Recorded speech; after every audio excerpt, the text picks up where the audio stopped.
இந்திய அரசியலில் குறிப்பாக தமிழக பொதுவாழ்வில் எளிமையின் சிகரம் என்று அழைக்கப்படுபவர் இந்திய கம்யூனிஸ்ட் கட்சியின் மூத்த தலைவர் ஆர் நல்லக்கண்ணு.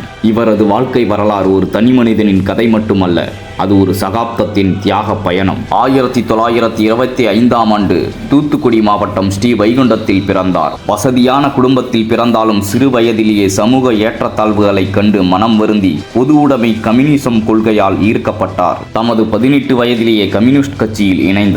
நல்லக்கண்ணு அவர்களின் தியாகம் வெறும் மேடை பேச்சல்ல, அது போராட்ட களங்களில் செதுக்கப்பட்டது. சுதந்திரத்திற்கு பிறகு கம்யூனிஸ்ட் கட்சி தடை செய்யப்பட்டிருந்த காலத்தில் விவசாயிகளுக்காக போராடியதற்காக நெல்லை சதி வழக்கில் சேர்க்கப்பட்டு அவருக்கு ஆயுள் தண்டனை விதிக்கப்பட்டது. சுமார் 7 ஆண்டுகள் சிறையில் கழித்தார். சிறையிலும் கைதிகளின் உரிமைக்காக போராடினார். ஈடு இணையற்ற எளிமை இன்று வரை பலரும் இவரை வியந்து பார்ப்பதற்கு காரணம். சுமார் 80 ஆண்டு கால அரசியல் வாழ்க்கைக்கு பிறகும் அவருக்கென சொந்த ஒரு வீடு கூட கிடையாது.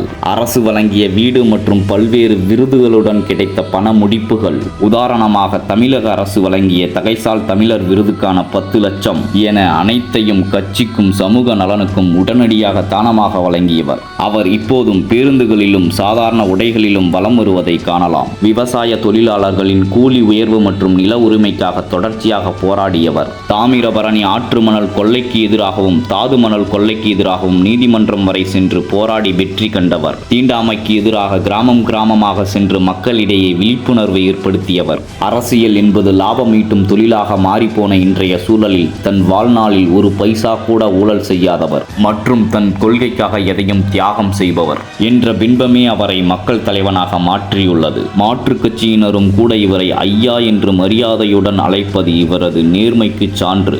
மக்களுக்காக வாழ்வதுதான் வாழ்க்கை என்ற கொள்கையை வெறும் சொல்லில் மட்டுமல்லாமல் செயலிலும் காட்டியவர் ஆர் நல்லக்கண்ணு. இதுபோன்ற வீடியோக்களை பார்க்க பழனி குரலை சப்ஸ்கிரைப் செய்யுங்கள்.